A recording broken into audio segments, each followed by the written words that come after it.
Tuloy ang paghahanda at pagtalakay ng House Prosecution Panel para sa nalalapit na impeachment trial ni Vice President Sara Duterte.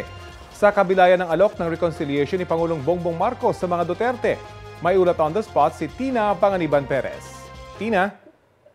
Rafi, binalik na ngayong tulong ng House Prosecution Panel para paghandaan ng impeachment trial ni Vice President Sara Duterte.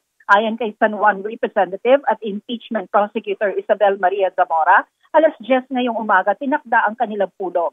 Pero hindi pa niya kasama sina Party List Representative-elect Daila De Lima at Akbayan Party List Representative-elect Chel Jokno. Nasa June 30 pa opisyal na magsisimula ang termino.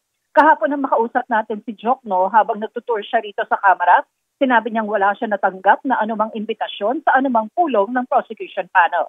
Ayon kay Zamora, tuloy ang kanilang pagtalakay sa Articles of Impeachment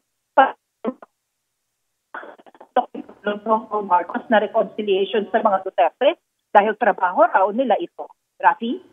Maraming salamat, Tina Panganiban Perez.